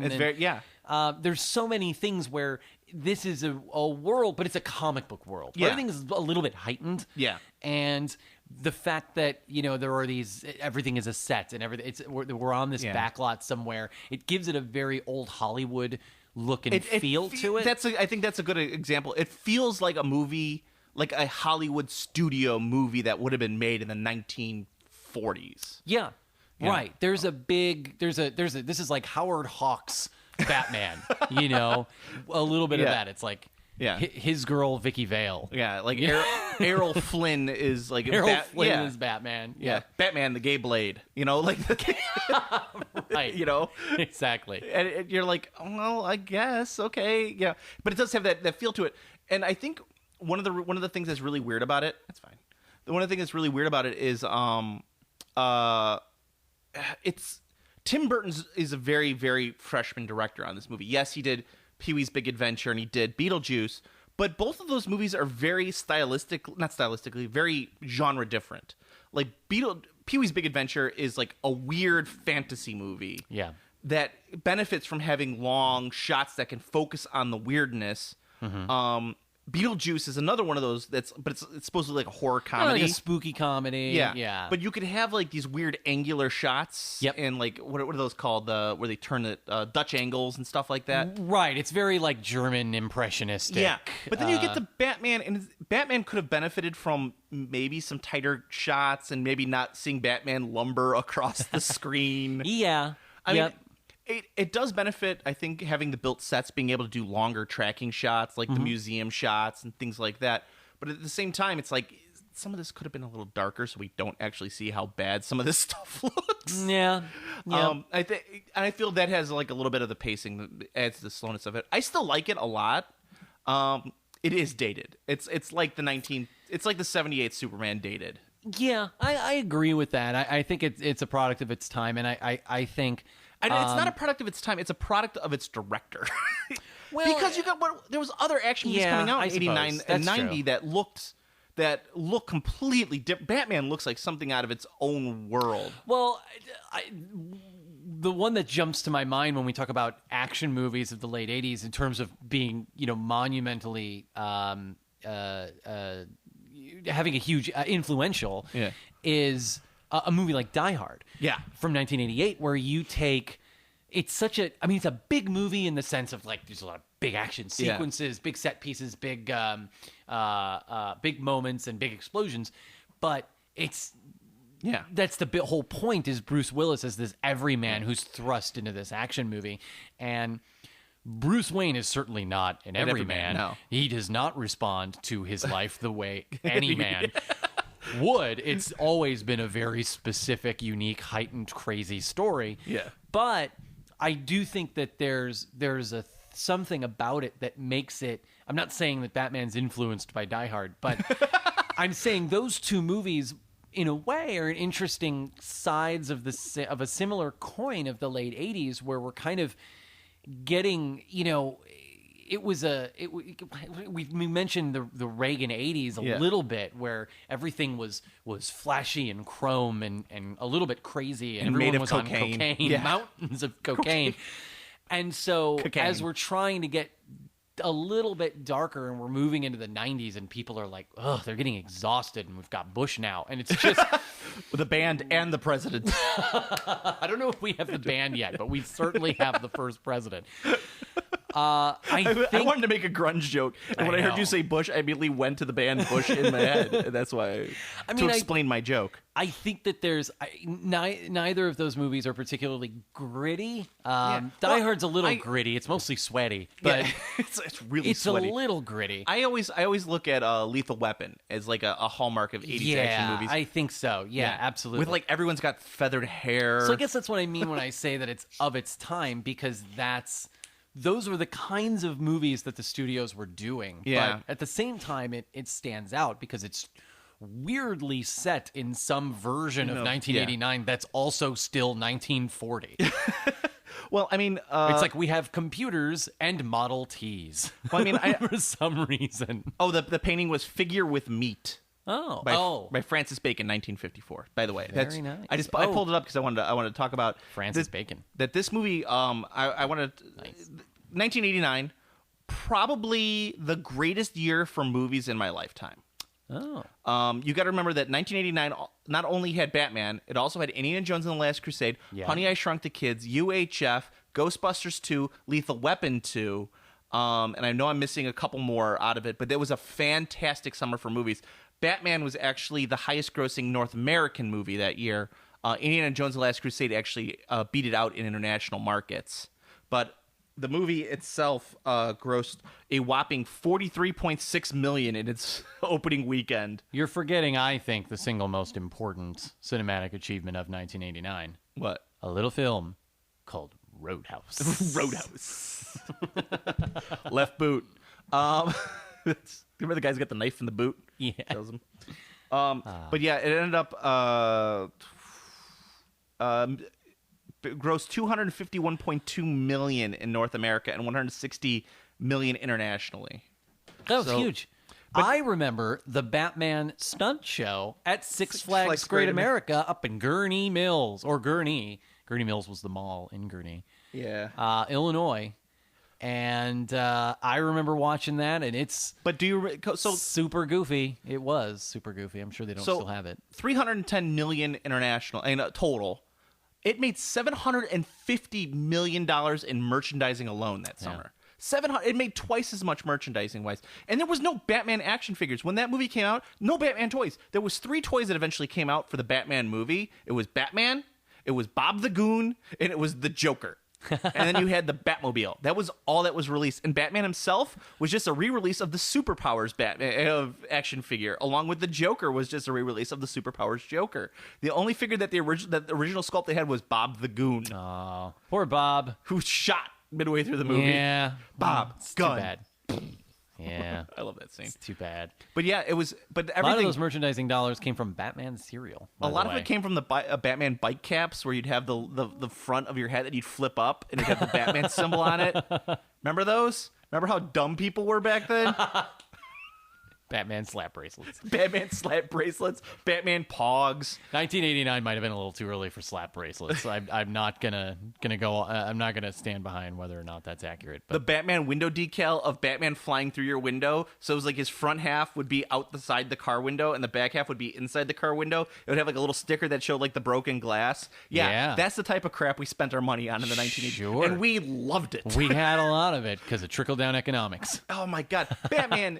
T-shirts and Batman, everything. It was people would get Batman symbols shaved into the back of their heads. Yeah. Well, I mean, I feel like Kid and Play for did a that, long yeah. time, this was, I would say, I'd be interested to hear if you agree with me, but I would say that for about that almost 10 years, I'm sorry, 20 years, between this movie, between 1989, this movie, and I would say 2008's Iron Man, I would say that for maybe just for me, but for that 20 years, I think this movie, and less specifically, this version of Batman and this style of making comic book movies was kind of the gold standard for the 90s and the first part of the 2000s of, I would of go superhero movies. I would go to 2001, 2002. Did you say with the X-Men? Spider-Man. Oh, Raimi's Spider-Man? I'd say Raimi's Spider-Man kind of Maybe. redefined the genre. But Yeah, Batman- maybe making it flashier a little bit. This was huge, and I talked about it, I think, on the Superman podcast, was that the fact that Tim Burton, they loved him so much on this. He did Batman Returns. Mm-hmm. He opted out not to do Batman 3 and 4, which, well, that good on him, but bad for us, Joel Schumacher. But they wanted him to helm the Superman movie because he was the go-to superhero guy. Probably because no one could figure out how to do it. And he had found some magic thing, but ended up not doing that as in whatever. And you could go watch the documentary. We've talked a bit about it. I still haven't watched it, but I think I will after this. But then when Bryan Singer did X-Men, and I think it was around 2000, 99, 2000, and then Sam Raimi's Spider-Man, and I think that was 2002. I think it was May 2002 because it was after September 11th. Because remember they had the poster with the Twin Towers with the spider web, and they had to do all that stuff, and then they had the end of the movie was like, you mess with New York, it's Spider-Man, you mess with New York. Yeah. Oh, they had that, but I think was that one or was that two? That was one. Was it one? Okay. Yeah. I will say that Batman, 1989's Batman, kind of defined like the 90s in a lot of ways. The 90s became a very weird, vapid, strange decade because of Batman.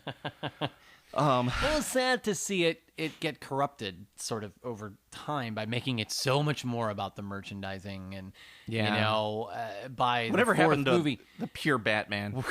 Well, and on the fourth some movie, level, he like, pulls out the American Express card. Yeah, I know. You're just I like, know. what? I know.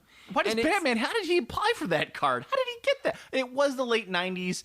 People were crazy. I It was, know. And I can't. America's economy was booming. I'm not going to blame the studios because I'm going to blame the studios. No, I'm not going to blame them in the sense that like they were wrong to want to make boatloads of dollars on merchandising Batman crap. Like, of course they're going to do that, and they were so successful, as you said the first time. But Jesus Christ, like it's so sad to have kind of watched that happen. And then we do sort of get to hit the reset button a little bit with the X-Men movies, and to your point, the Spider-Man. Well, movies, the studios were like, hey, Warner Brothers was like, let's redo Batman. Yeah. And they did, and they let Nolan do it in a very... About 15 years later, we get Batman Begins. And it's a very underhyped movie. There's no, like, big fanfare for a new Batman movie. Mm-hmm. It's like, it was kind of very low-key, and and it turned out to be a good movie, and then he does... I think it's 2008's The Dark Knight, and it blows everyone's head out of the water. Yep. But yeah, it's weird. Like, this movie is like a standard, and it's a good movie. It's not great, but it's a good movie. I think it's I think it's. I remember it really loving it as a kid, and I think course, that my estimations now it's. I'm probably a little bit more realistic. There were I guess so many penis jokes in this movie that I did not even get till I watched it this time, and I heard it. He's like, I'm sure women love his large bankroll. You know, it's like stuff like that. And they're talking. I wish I wrote some of them down, but it was like, oh my god. Yeah, they make a lot of fun of Bruce Wayne's junk. Yeah, or lack thereof. Yeah. Oh, they talk about people loving to come over to Wayne's balls. They say that, and I'm like. I didn't remember all the balls jokes. I can't. There was a ton of like penis jokes in this movie, and I could not believe it. Like I wish I had wrote them all down, but I did not. But it was that's okay. Yeah, Wayne's. They're talking about Wayne's balls a lot. Women love coming to Wayne's balls. I think that's what they say. Wow. They really like his Batman themed American Express card. But yeah, so I mean, like, what would you give the movie? Like if we give it a grade, like, kind of on our system. Yeah. I mean, it's a little harder because we're looking at it in retrospect. I know. And we got like 30 years of movie watching. Probably tainted by nostalgia a little bit here, but I'm going to go ahead and give it an A-. Wow. I'm grading it pretty high. I really like the way that this movie looks. I like the way that it works. There is some campy, goofy stuff in there. Yeah. The campy stuff that I like, I credit Burton with. The campy stuff that I don't like, I blame the studios for. And that may not be a fair way to approach the movie, but that's how I'm doing it. Yeah, I'm going to be a little more harsh than you. I'm going to give it probably, I want to say either a C+ or B-. I'm very wavering between the two. I mean, it's a fun movie. It's fair. It's just a hard watch. Like, so I didn't find that. There was one moment where I was thinking, we were watching it while we ate. It was a great pizza and beer movie. Yeah, which is how I we can see watched that, yeah. it. We caught it. Put it up on Netflix, and we're sitting there. And I found myself thinking at some point, like, God, this has got to be almost over, right? Like, I had that one moment. I don't remember what scene it was. I wish I did, because I can figure out. Probably the "Let's Get Nuts" scene, because that's where I always feel like this movie's still going. Yeah, maybe it's that, because that does happen really late in the movie. And I didn't have much time left. I think we were right. It was probably around there, because we're kind of right at. There's one that sort of final sequence to go, but. Yeah, maybe it was that or the parade when they're running around crazy in the street, and I'm like, this has got to be. And you text me, and you're like, this is like the ending of Vertigo. It just right, exactly. I like how the movie just ends with Vertigo. They were like, we don't have an ending. Vertigo has a great ending. That's one of the greatest films of all time. Let's just use that ending. Actually, a nun shows out and scares the Joker, and he falls. Oh, it's a ghost nun, and he falls off and he dies. And then the Joker takes the biplane and he's chasing Batman as he's going down the cornfield. And that is always go to North by Northwest. Sure. You know what? I think I'll go with the original Batman with the wings and the red suit. I think I'll go with the B-, mainly because watching this movie, Jack Nicholson's performance kind of. Like, it's not necessarily saying anything bad about Michael Keaton's performance, because it's also good, but Jack Nicholson's performance is so over-the-top good that it's like, I'll give it the B-. I enjoy really watching Jack Nicholson. Yeah. It's like the last time Jack Nicholson had fun making a movie. Well, and we didn't really He probably didn't even have that much fun. From what I hear, he would stay up all night drinking and doing cocaine and then come to set at like 10 o'clock in the afternoon and demand to watch a Lakers game. That sounds right. Yeah. And we didn't really talk about that, but I think... The fact that the Joker and Batman really get equal, if not skewed, amounts of screen time is... We could talk about that thematically, like, how does that work? Of, the fact that they created each other, and are we... we're looking at this, that they are kind of two sides of that same coin, I guess. Or a Joker even sort of makes light of it. He says, I created you, you created me. And then I think he has there's a more to that line, but I can't remember what it is. La-di-da. It's something like that. I'm getting tired. This movie's still going. Forget it, Joker. It's Chinatown. I guess we'll leave it there. Always end on the big laugh. You killed my mother, my father, my mother, my father.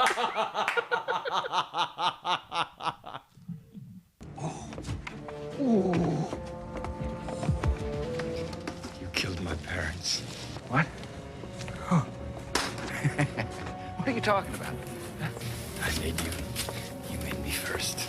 Ain't that great? I mean, I was a kid when I killed your parents. I mean, I say I made you, you gotta say you made me. And how childish can you get, huh? You wouldn't hit a guy with glasses on, would you? Huh? All right. So what you want to do our recasting? So all this talk of Hitchcock, we mentioned Vertigo, we mentioned just about every other Alfred Hitchcock movie. We decided to recast it in terms of Alfred Hitchcock's Batman. Yeah, so for the first time, we are taking what we did during our Marvel recasts, where during Phase 1, we would just pick decades or years or windows, I guess, of years in time where we could just come up with our own cast and our own director. And then during the Phase 2, we did all the 90s just assuming that everything had taken place like 15 to 20 years earlier.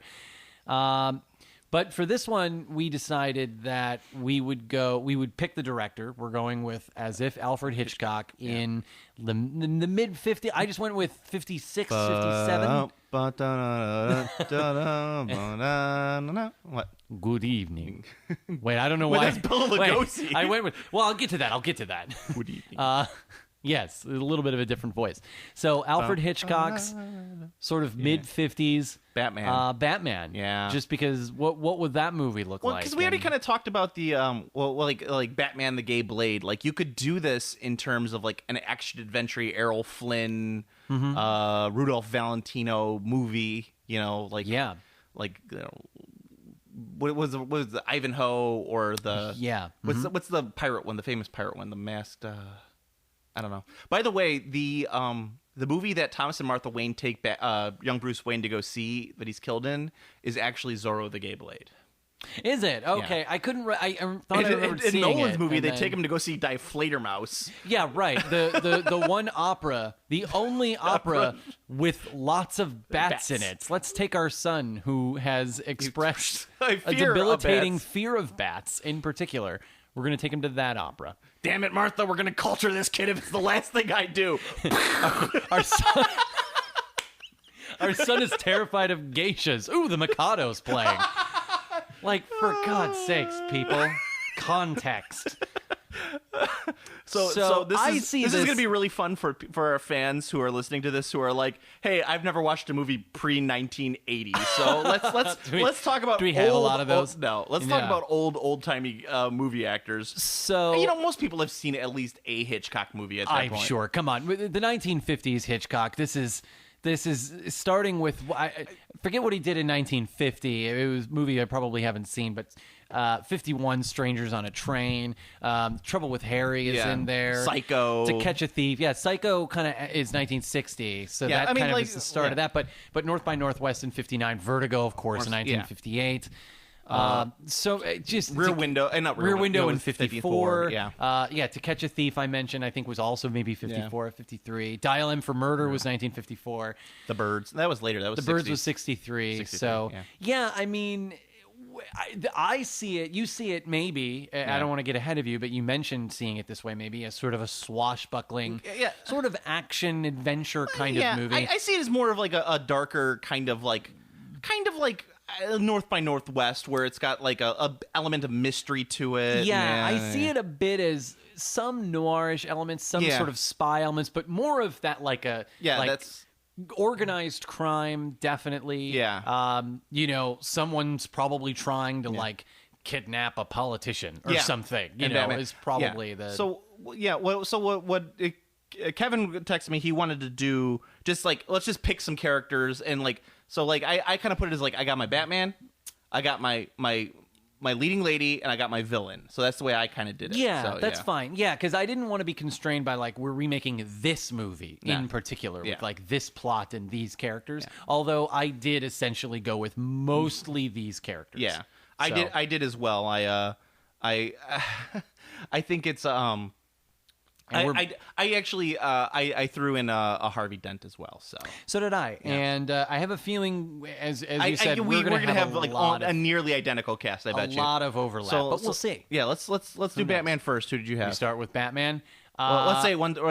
Ready? 1, 2, 3. Cary Grant. Yep. See? Yeah. 100%. Because I knew you were going to say Cary Grant as well, and I'm sticking with Cary Grant, I added as an alternate, just so that I could say someone different, Ray Milland.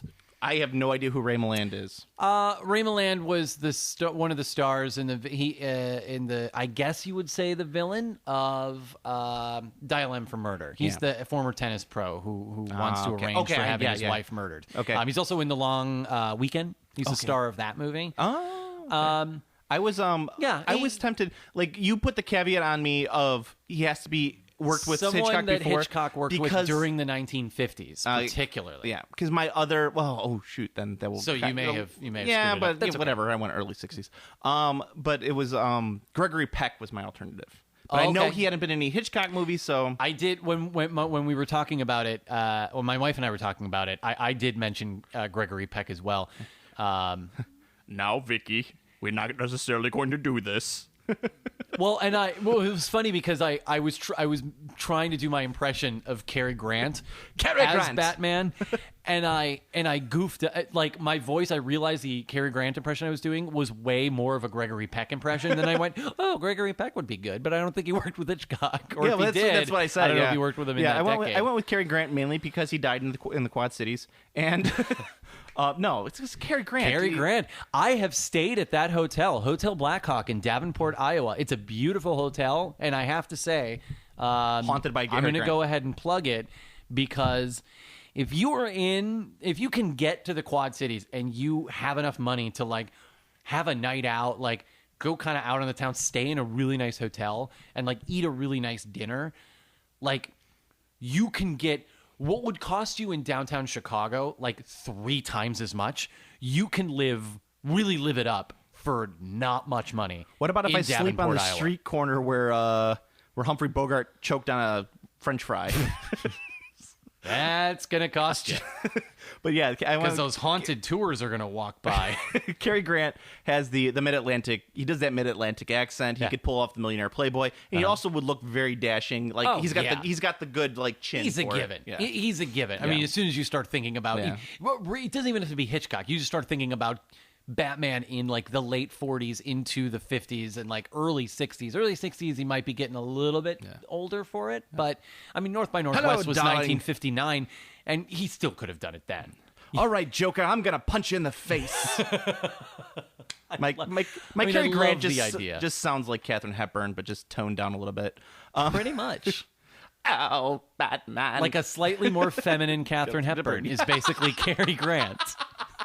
Wow, we're really reaching out to our audience I'm on this sorry. Ooh, sorry, everyone. one. So who'd you put as your love interest? Well, ready? 3, 2, 1. Grace Kelly. But who does she play? I said Vicky Vale. I went with Selena Kyle. You went with because Catwoman? I Yeah. would love to see her. The way I see it is not like a 60s Batman or even like the Michelle Pfeiffer where she's Yeah. literally in a leather suit and she's Catwoman and has like some sort of magical cat powers of some sort. Where she's licked back to life. Exactly, right. Which I guess is the thing. I don't know. I saw it more as like the Anne Hathaway Catwoman Yeah. from the Nolan movie, from The Dark Knight Rises, where it's definitely implied. She's obviously playing Selena Kyle. We kind of know who that character is. She's going to have some of the attributes of it, but I saw her as like, a thief. Maybe she comes in and she tries to rip off Bruce Wayne, but they meet and she gets embroiled in that. I'll give it away that I actually put Tippi Hedren as my Catwoman. Oh, okay, all right, Yeah. sure. I ended up not Of doing course that. she was later in the Birds, but yeah, she was 33 when she did the Birds, so Sure. she would have been a lot younger. So I put Catwoman. Had he met her earlier, I was going to say Kim Novak was the Tippi Hedren of sort of this era, in between. But I don't wanna- Grace Kelly and Tippi Hedren. Yeah. So, but yeah, I mean, go with her, and maybe maybe yours is just set a little later. That's fine. Or she's an early. obvious Doesn't matter. choice. Doesn't matter. Yeah. She's. What's another villain you got? Did you cast the Joker? I did cast a Joker, and I struggled. Did you? I didn't cast the Joker. Oh, my Joker until was easy, but you 20 minutes maybe before you came over. But I finally cast my Joker. But your problem is that your Joker is I've got to be much more literal. no. Yeah. Well, you stuck to the 1950s. I stuck to the 1950s. I went to 60s and I went with Anthony Perkins as my Got Joker. it. Okay. And I thought of that. I have Anthony Perkins, skipping ahead like you did with Catwoman. Kathy Perkins. No, Anthony Perkins is my Kathy Perkins from HR. Anthony Perkins is my Riddler. Oh yeah, I can work. If I had a Riddler in there, but again, 1960, I was like, oh, if I cheat a little bit, it's right there. I'm sure they were maybe shooting in 1959. I'll allow it. I'm sure he was aware of who Anthony Perkins was. Yeah. My Joker is Martin Landau. Yeah, I could see that. Martin Landau. I'm the Joker. When you see, if you just look at him, if you've never seen, I know you have, but I'm talking to our listeners here. If anyone has never seen, or really, even if you've seen it but haven't really paid attention to North by Northwest, he's like a henchman, like a really prominent henchman, Hired goons. In there will not be a podcast that goes by in which we do not make that reference. It's easy to do because we're talking about comic book movies, but just look at him in that movie and you're like, oh yeah. Just put a green wig on him. I like Anthony Perkins because he's thin. And he's got the right frame. He can do it. Well, because sure. I always say that the best uncasted Joker of all time is Crispin Glover. Yeah. Yep. And so that's why I'm always like, yeah, he would be great. That's what he reminds me of. I thought you were going to say Christian Bale, and I was like, well, Christian Bale, Christian Slater. And I was like, well, we got older Christian Slater. No. And I always think of like Anthony Perkins as like the 1950s version of Crispin Glover. So that's why I was kind of like, I think he just looks like it. He's got, and if Psycho is essentially him being the Joker. A little bit. Yeah. Much more subtle. Yeah, subtle, of course. He doesn't really. Did you ever have that see crazy... Psycho 3? Come on. Or Psycho 2? I have not seen any of those sequels where he reprises the role. Yeah. I don't want to. No, it's not good. I mean, he's no Vince Vaughn. You got any other villains? Vince Vaughn. Nice. You know what I do? I have my Poison Ivy is Shirley MacLaine. All right, but I'm going to throw something out here.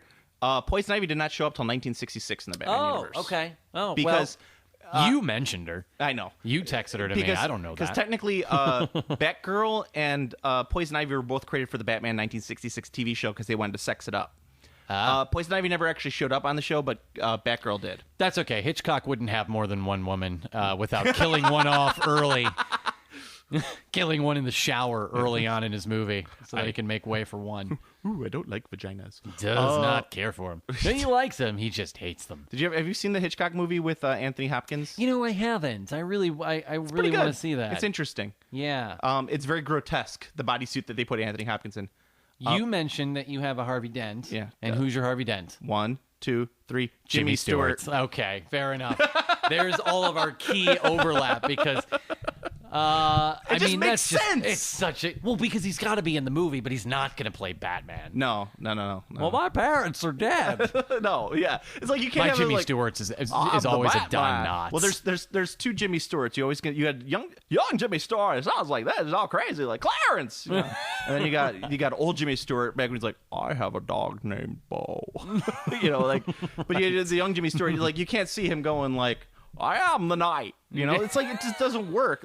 But you could see him like, I'm going to take you all down using the RICO law. Right. I'm Two-Face. Flip a coin. Yeah, that's. Well, I don't know about all this bat business. Well, once again, I don't know. Yeah, I don't. My Alfred, I did cast an Alfred, and it's only because you have the great John Williams, not the composer, John Williams, but you have John Williams, the classical guitarist, the veteran, the flautist, the actor. He's the detective in Dial M for Murder. He's in To Catch a Thief, and he's kind of like that same exact. If you look him up on IMDb, take a look at his picture, and you're like, oh yeah, that would be the Alfred in this movie. I was thinking that, and this just came up to me because originally what I was thinking about is doing the Alfred Hitchcock cameo as the Penguin getting put into the prison, seeing this all these criminals that Batman's put, all these criminals that the shot would essentially be in the police station, and you'd see how they had in the 1950s, where the Bayberry, one big room, the with all the bars in front of it, and you see all these people in costumes, and they'd pan, and you'd see Alfred Hitchcock in the top hat with the monocle on, that would be his cameo. That's great. But you could also have him in a cameo as Alfred. Alfred's only in one scene, and he's like, telephone for you, Mr. Wayne. And he just stands there while he answers, then he walks off the set. It's like that. It's like one of those two I think would work really well. But I kind of like the pan off, and you see that's really that's great. We were texting on the phone back and forth. It's that I always think it'd be funny to have James Mason be Bane. I know. I was trying to find. Wayne! I was trying to find a spot for James Mason, and I ended Mason. up not really having a. When one. Gotham is burning, then you have permission to die. I'm Batman. But now I really want to see this movie. Batman. I kind of do too. It's just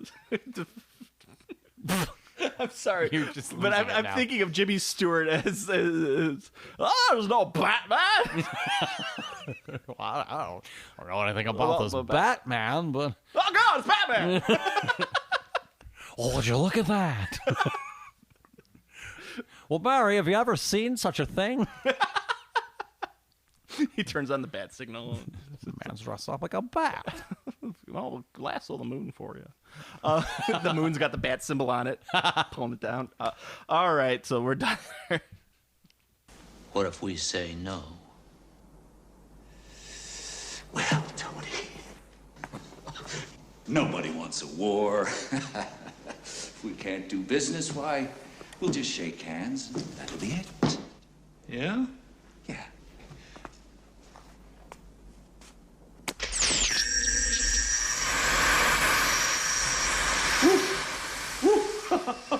Oh, I got a live one here.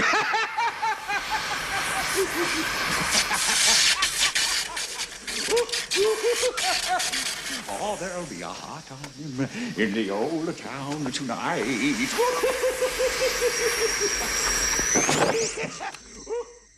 All right, so we're adding a new segment. I mean, New feature. new feature. You wanted to do top threes, so I'm letting you pull the top three.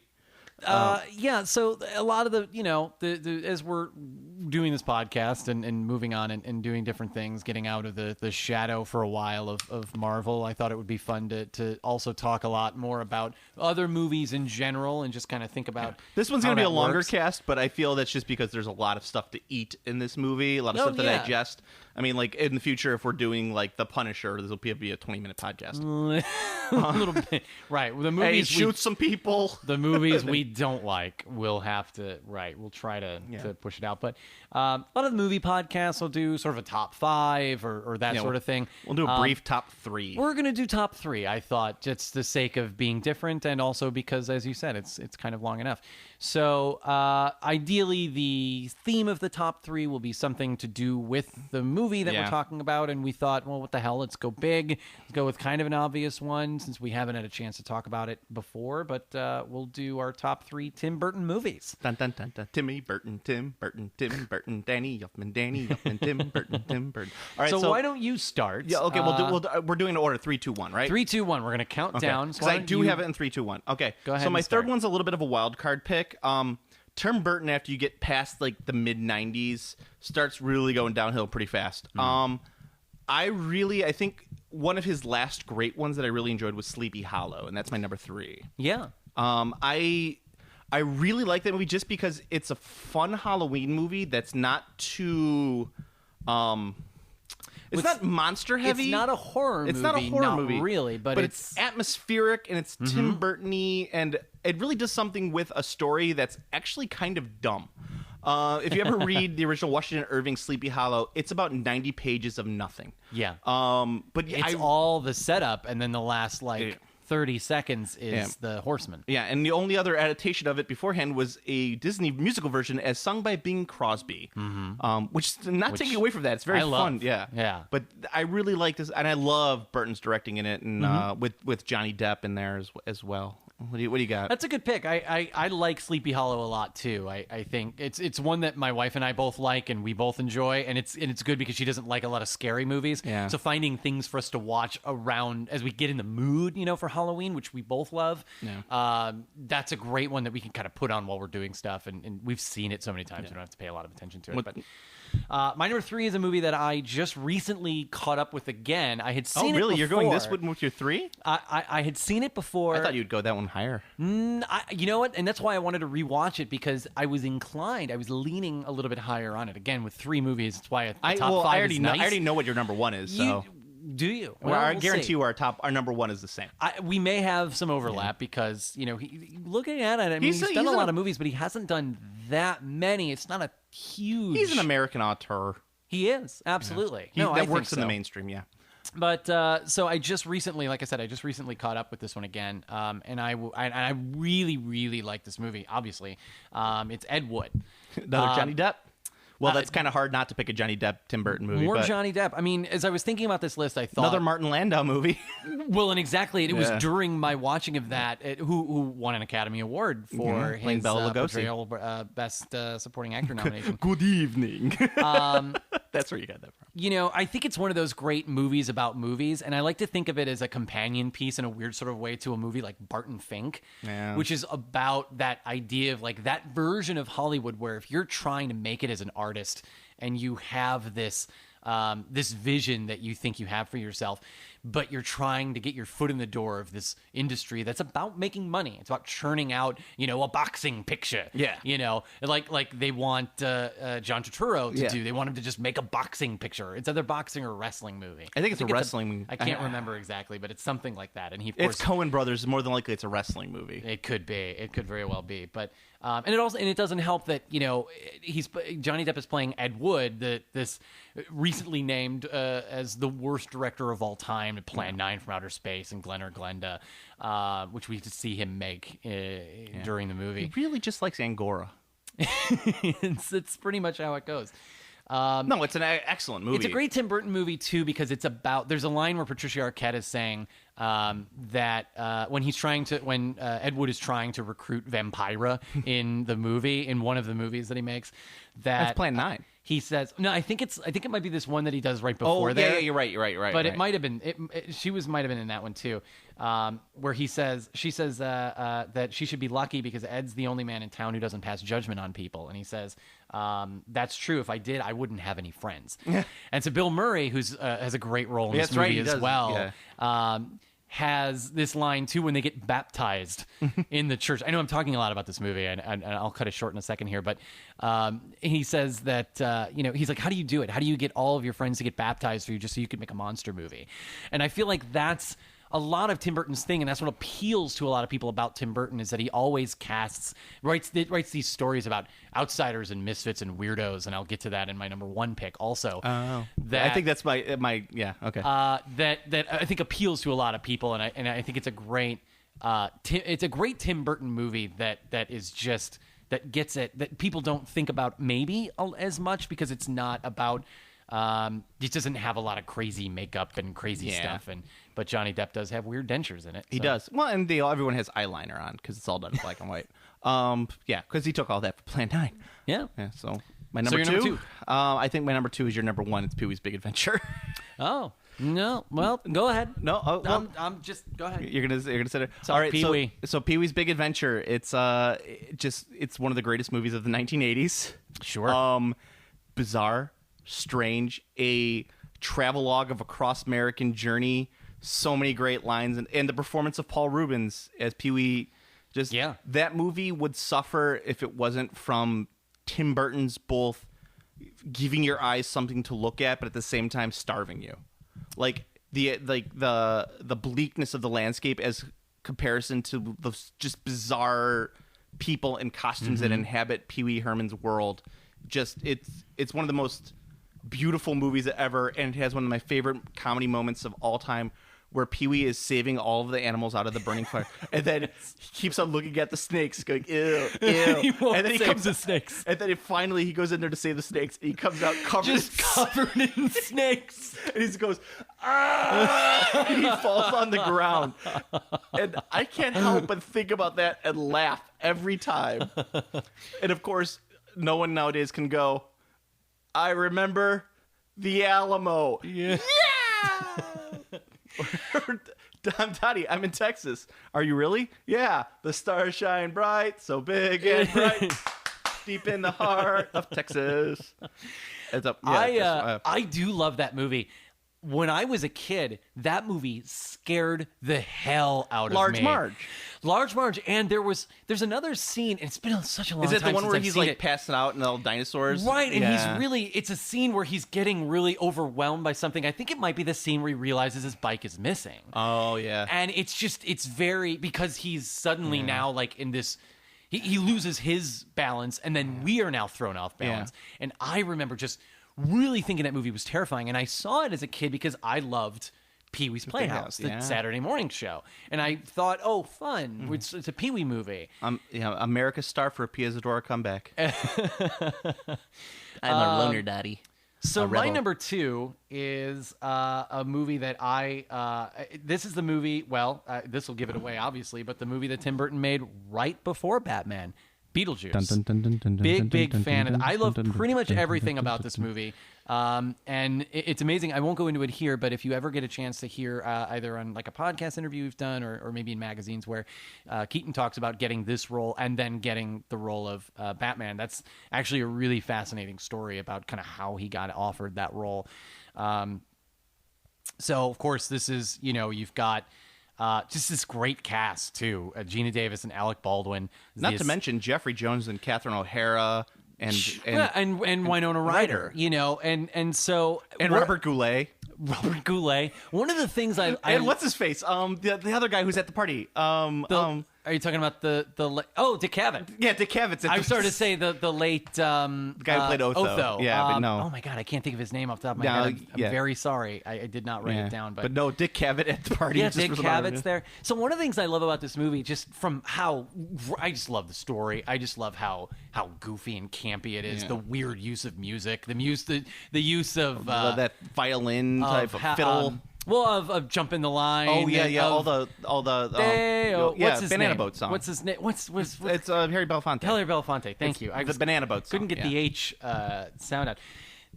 His vision of the afterlife is simultaneously both just like fascinating to look at and just amazing to think about, but also super depressing because there's no religion. Death is a bureaucracy, right? This horrible, just crushing bureaucracy. Because why not? I mean, you have. You've all the time. I mean, you're dead now. I mean, you have no all the time to wait. Yeah, right. So you're going to sit in this waiting room for some reason. You don't even know why. Yeah. And there's no heaven or hell. There's no understanding of like anything you did in this life has any bearing on what you do now. It's so wonderful. You get to meet your social worker. Well, it's like or your caseworker. Yeah. Coach, I don't think we survived that bus crash. How'd you guess? Well, no, oh my God. And I always, he's working on Beetlejuice 2 right now, but I think that the way that Beetlejuice 2 needs to start is Beetlejuice's number finally being called in the office. That would be great. And it's finally they go like, whatever, and he's like, about time. You don't do anything about my head. No, and in the first 40 minutes he has the tiny head until finally it wears off. Hey, I think this is a good look for me. No, that movie is fantastic. That was your number 2, right? My number 2. Yeah, that was my number 1. So I don't want to. Oh, okay. It's a good lead in because that movie is just what I really like about it the best is that I love the. You mentioned the music, and it's that weird like fiddle like you hear at the beginning of like like any Paganini, dun, dun, dun, dun, that, and then it's just like it's that starkness of just death. But at the same time, people who aren't living, like it's like this whole like thing of like how death and life is kind of just intermingled. It's like there's no real life and there's no real death. It's just a thing. And if you're trapped in your house and you leave, you end up on Saturn. Yeah, and Saturn is full of sandworms. Yeah, duh. And of course, it's and you've been to Saturn. I've been to Saturn. And on the back of the carrying the entire movie is a 10-minute performance of Michael Keaton as Beetlejuice, the ghost of the most. Who doesn't even show up until pretty late in the movie. I mean, you see him here and there, sort of. Hey, buddy, but got his eggnog. Oh, my God. It's just the weird impressions he does. Nice model. Oh, my. It's so... Well, my qualifications. Well, I went to Juilliard. I graduated from Harvard Business School. I lived through the Black Plague, and I had a pretty good time during that. I've seen The Exorcist 167 times, and it keeps getting funnier every single time I see it. Yeah. That movie is just... Love it. It's a gem that I think a lot of children, a lot of our age's children will grow up and they won't necessarily know that movie. Like it's going to take a parent to say like, you've never seen Beetlejuice? Let's sit down and watch Beetlejuice. Let's watch Beetlejuice. And it's going to be a gem that people are going to discover. and that's what kind of makes me excited about it. Like a lot, like Pee-wee's Big Adventure or Beetlejuice. Unless Beetlejuice 2 comes out and people love it, in which case then maybe a whole new generation will figure that out. Man, that's going to be an undiscovered gem that a lot of kids are going to see, and they're going to be like, "Did you ever see Beetlejuice?" I'm like, "Yeah, I love Beetlejuice. Want to watch Beetlejuice? Let's watch Beetlejuice." It's April. I don't care. We're watching Beetlejuice. All right, go ahead. My number one is not Pee-wee's Big Adventure. I I was sad to see Pee-wee. Had I not really gotten then I into... know who your number one is. My number one is, I would say, out of all of Tim Burton's movies, Dark Shadows. especially in that late Planet of the Apes. the Planet of the Apes, Big Fish remake, especially during that late 80s, his peak, late 80s into the 90s. I think the most quintessentially Burton-esque movie is Edward Scissorhands. Yeah, that's what. Like, if you didn't have Pee-wee, it was going to be Edward Scissorhands. Yeah, I mean, Johnny Depp is obviously fantastic in it, and I mean, I love that it's, you can look at it as this sort of modern, Frankenstein, which it is funny because his first short film was Frankenweenie, which is a much more literal interpretation of Frankenstein. But instead of getting, the angry mob sort of doing the angry mob thing that they do in Frankenstein, you get this much smaller picture and this sort of satire of suburbia through this family that actually is kind to him and shows him some kindness. I mean, of course, he's got... he's still labeled as a freak and a weirdo, but he's got, this family that shows him love. And, he gets to be this, I think it's the most sort of personal film because I think it's the one that Burton probably identifies the most with that character. Have you seen Tim Burton in the 1980s? He looks just like Johnny Depp. And going to what I was talking about earlier with Ed Wood about movies about outcasts and about weirdos and, what I think his fans really identify with is really comes to a head. It's very, very literal in this movie. Yeah, it's I see that as a modern American fairy tale. Sure. And it's definitely and the performance. It's very, very.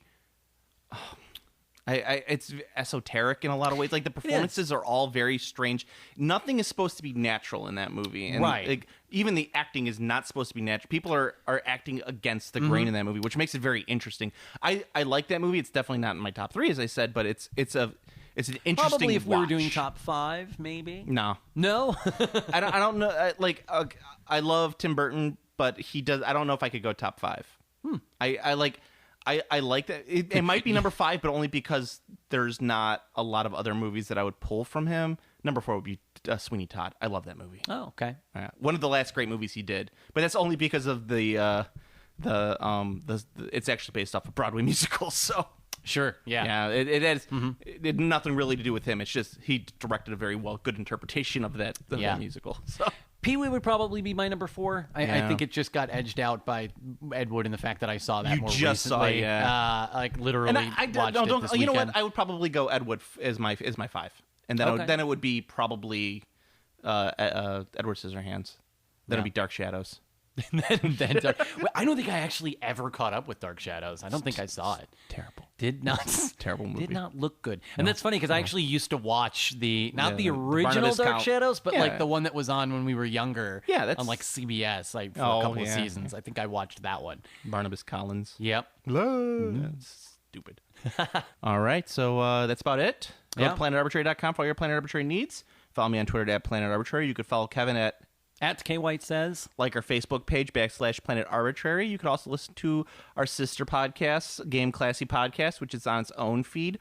And you could also listen to Game On, which is which is on our feed, Planet Arbitrary. Best way you can help the podcast is to like, comment, and subscribe on iTunes under the Planet Arbitrary Podcast. You could also listen to us on YouTube. We're actually under the Game Classy Podcast page on YouTube. So that's where you can hear us there. So, Kevin, until next time. Did you ever dance with the devil in the pale moonlight? Can't remember. What does that mean? Comic for flagship.